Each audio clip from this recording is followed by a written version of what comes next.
ಅಂಜಲಿಗೆ ಅಂದಿನ ದಿನ ಹೇಗೆ ಕಳೆಯಿತೋ ತಿಳಿಯಲಿಲ್ಲ. ಕ್ಷಣದ ಹಾಗೆ ಕಳೆದು ಹೋಯಿತು. ಅಂಜಲಿ ಹೊಸ ಪರಿಸರಕ್ಕೆ ಹೊಂದಿಕೊಳ್ಳುವ ಕಡೆ ತನ್ನ ಪೂರ್ತಿ ಗಮನ ಕೇಂದ್ರೀಕರಿಸಿದ್ದಳು. ಪ್ರತಿಯೊಂದನ್ನು ಬಹಳ ಕುತೂಹಲದಿಂದ ಗಮನಿಸುತ್ತಿದ್ದಳು. ಸಹಚರರೊಂದಿಗೆ ಆದಷ್ಟು ಬೆರೆಯಲು ಪ್ರಯತ್ನಿಸುತ್ತಿದ್ದಳು. ಅಂಜಲಿ ಕೆಲಸಕ್ಕೆ ಹೊಸಬಳಾದರೂ ಆಕೆಗೆ ಕೆಲಸದ ಮೇಲಿರುವ ಆಸಕ್ತಿ ಮತ್ತು ಆದಿತ್ಯನ ಸಹಕಾರ ಬಹಳ ಬೇಗ ಕೆಲಸ ಕಲಿಯಲು ಸಹಾಯ ಮಾಡಿತು. ಒಂದು ಬಾರಿ ಹೇಳಿಕೊಟ್ಟರೆ ತಪ್ಪಿಲ್ಲದೆ ಮಾಡುವಷ್ಟು ಜಾಣೆ ಅಂಜಲಿ. ಅಂದು ಮಧ್ಯಾಹ್ನ 2 ಗಂಟೆ. ಕಾವ್ಯ ಎಲ್ಲ ಬ್ರ್ಯಾಂಚ್ಗಳಿಗೆ ಭೇಟಿ ಕೊಟ್ಟು ಸುಸ್ತಾಗಿದ್ದಳು. ಯಾಕೋ ಮನೆಗೆ ಹೋಗಿ ರೆಸ್ಟ್ ಮಾಡೋಣ ಅನಿಸಿತು. ಆದರೂ ಬೇಡ, ಆಫೀಸ್ಗೆ ಹೋಗಿ ಬರೋಣ ಎಂದು ಕಾರನ್ನು ಆಫೀಸ್ ಕಡೆ ತಿರುಗಿಸಿದಳು. ಡ್ರೈವರ್ ಇದ್ದರೂ ಕೆಲ ಬಾರಿ ಆಕೆಯೇ ಡ್ರೈವ್ ಮಾಡಿಕೊಂಡು ಹೋಗುತ್ತಿದ್ದಳು. ಕಾವ್ಯ ಬರುವಷ್ಟರಲ್ಲಿ ಎಲ್ಲರೂ ಲಂಚ್ ಮುಗಿಸಿ ತಮ್ಮ ತಮ್ಮ ಕೆಲಸಗಳಲ್ಲಿ ತೊಡಗಿದ್ದರು. ಕಾವ್ಯಳ ದೃಷ್ಟಿ ತನ್ನ ಕಡೆ ಬೆನ್ನು ಹಾಕಿ ನಿಂತ ಆದಿತ್ಯನ ಮೇಲೆ ಬಿತ್ತು. ಕಾವ್ಯ ಬಂದದ್ದನ್ನು ಗಮನಿಸಿ ಆದಿತ್ಯ ಕಾವ್ಯಳ ಬದಿಗೆ ತಿರುಗಿ ಗುಡ್ ಆಫ್ಟರ್ನೂನ್ ಮೇಡಮ್ ಎಂದನು. ಆಗಲೇ ಆತನ ಹಿಂದಿನ ಚೇರ್ನಲ್ಲಿ ಕುಳಿತಿದ್ದ ಅಂಜಲಿ ಕಾವ್ಯಳ ಕಣ್ಣಿಗೆ ಬಿದ್ದಳು. ಕಾವ್ಯಳನ್ನು ನೋಡಿ ಅಂಜಲಿಯೂ ಕೂಡ ಗುಡ್ ಆಫ್ಟರ್ನೂನ್ ಮೇಡಮ್ ಎಂದಳು ಮೇಲು ಧ್ವನಿಯಲ್ಲಿ. ಕಾವ್ಯಳಿಗೆ ಆಕೆಯನ್ನು ಆ ಚೇರ್ನಲ್ಲಿ ನೋಡಿ ಶಾಕ್ ಆಯಿತು.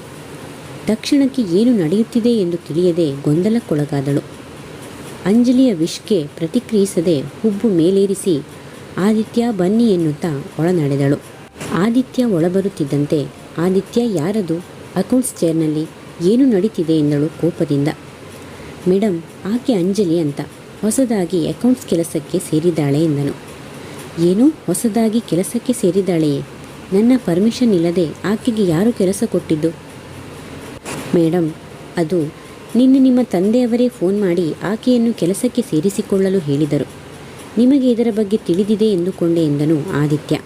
ಅದನ್ನು ಕೇಳುತ್ತಿದ್ದಂತೆ ಕಾವ್ಯಾಳ ಕೋಪ ನೆತ್ತಿಗೇರಿತು.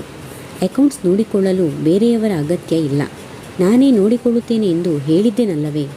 ನೀವು ಅವರಿಗೆ ಅದರ ಬಗ್ಗೆ ತಿಳಿಸಿಲ್ಲವೇ ಎಂದು ಧ್ವನಿ ಏರಿಸಿದಳು ಕಾವ್ಯ. ನಾನು ಹೆಸರಿಗೆ ಮಾತ್ರ ಇಲ್ಲಿ ಬಾಸ್, ಆದರೆ ನನ್ನ ಬೆನ್ನ ಹಿಂದೆ ನಡೆಯುವುದು ನನಗೇ ತಿಳಿಯುವುದಿಲ್ಲ. ಚೆನ್ನಾಗಿದೆ, ನಾನು ಇದರ ಬಗ್ಗೆ ಡ್ಯಾಡಿ ಬಳಿಯಲ್ಲಿ ಮಾತನಾಡುತ್ತೇನೆ, ನೀವಿನ್ನು ಹೊರಡಿ ಎಂದಳು. ಕಾವ್ಯಳಿಗೆ ಆಕೆ ಕೆಲಸಕ್ಕೆ ಸೇರಿದ್ದು ಸಹಿಸಲು ಅಸಾಧ್ಯವಾಗಿತ್ತು. ತಂದೆಯ ಬಳಿ ಇದರ ಬಗ್ಗೆ ಮಾತನಾಡಬೇಕೆಂದು ನಿರ್ಧರಿಸಿದ್ದಳು. ತಲೆಯಲ್ಲಿ ಇದೇ ವಿಚಾರ ಬಿಟ್ಟು ಬಿಡದೆ ಕೊರೆಯುತ್ತಿತ್ತು. ಮನೆಗೆ ಬಂದವಳೇ ರೂಮು ಸೇರಿಕೊಂಡಳು.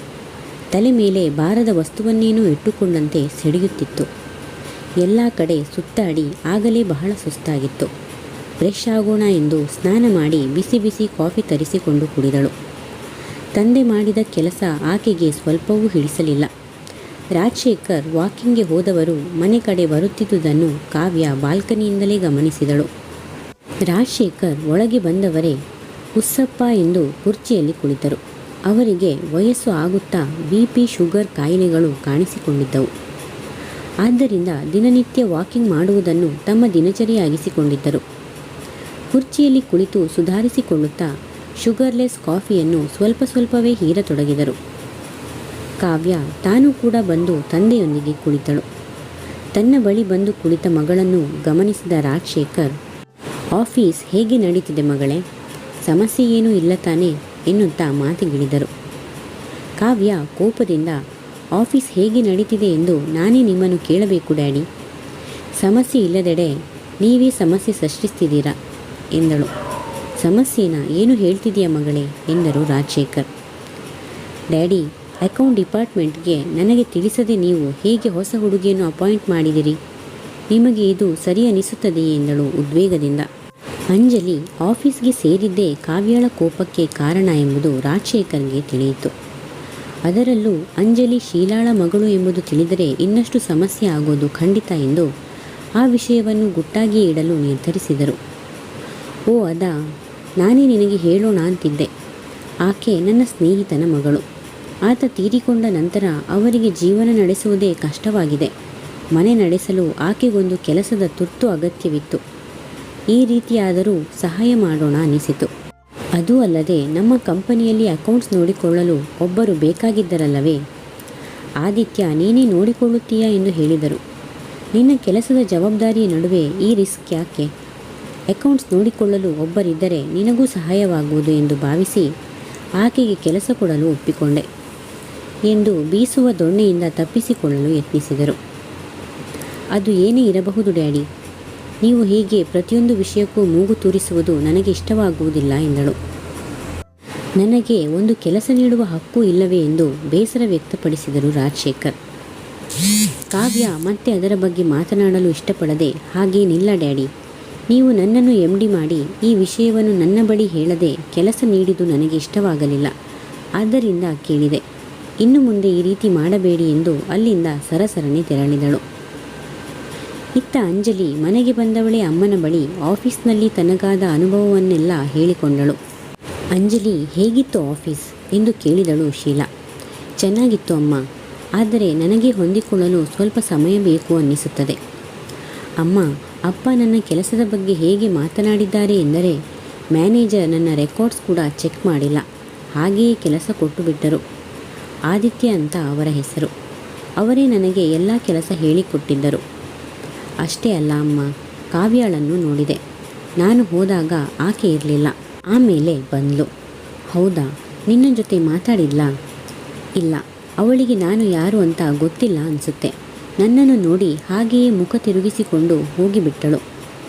ಹೋಗಲಿ ಬಿಡು, ನೀನು ನಿನ್ನಷ್ಟಕ್ಕೆ ನಿನಗೆ ವಹಿಸಿದ ಕೆಲಸವನ್ನು ಜವಾಬ್ದಾರಿಯಿಂದ ನಿರ್ವಹಿಸು, ಅಷ್ಟೇ ಸಾಕು. ಕಾವ್ಯ ಮತ್ತು ನಿನ್ನ ಸಂಬಂಧ ಹಿತವಾಗಿರಲಿ. ಆಕೆಗೆ ನೀನಾಗಿಯೇ ನಿನ್ನ ಬಗ್ಗೆ ಏನನ್ನೂ ತಿಳಿಸಬೇಡ. ನೀನು ಕೆಲಸಕ್ಕಾಗಿ ಹೋಗಿದ್ದೀಯಾ, ಅದನ್ನು ನಿಷ್ಠೆಯಿಂದ ಮಾಡು ಎಂದಳು ಶೀಲಾ. ಆಯ್ತಮ್ಮ, ಆದರೂ ಇದು ತುಂಬ ಜವಾಬ್ದಾರಿಯುತ ಕೆಲಸ. ಸ್ವಲ್ಪ ಎಡವಟ್ಟಾದರೂ ತುಂಬ ಪ್ರಾಬ್ಲಮ್ ಆಗುತ್ತೆ. ಇನ್ನೂ ಕೆಲಸ ಕಲಿತಿದ್ದೀನಮ್ಮ, ಭಯ ಅಂತೂ ಇದ್ದೇ ಇದೆ ಎಂದಳು. ಅಯ್ಯೋ ಹುಚ್ಚಿ, ನೀನು ಜಾಣೆ, ನಿನ್ನ ಮೇಲೆ ನಿನಗೆ ನಂಬಿಕೆ ಇರಲಿ. ನೀನು ನಿನಗೆ ವಹಿಸಿದ ಕೆಲಸವನ್ನು ಅಚ್ಚುಕಟ್ಟಾಗಿ ನಿಭಾಯಿಸ್ತೀಯಾ ಅನ್ನೋ ನಂಬಿಕೆ ನನಗಿದೆ ಎಂದಳು ಶೀಲಾ. ಕಥೆ ಮುಂದುವರಿಯುವುದು.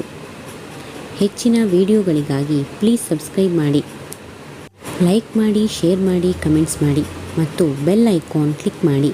ಕಥೆಯ ಎಲ್ಲ ಭಾಗಗಳಿಗಾಗಿ ಪ್ಲೇ ಲಿಸ್ಟ್ ಚೆಕ್ ಮಾಡಿ.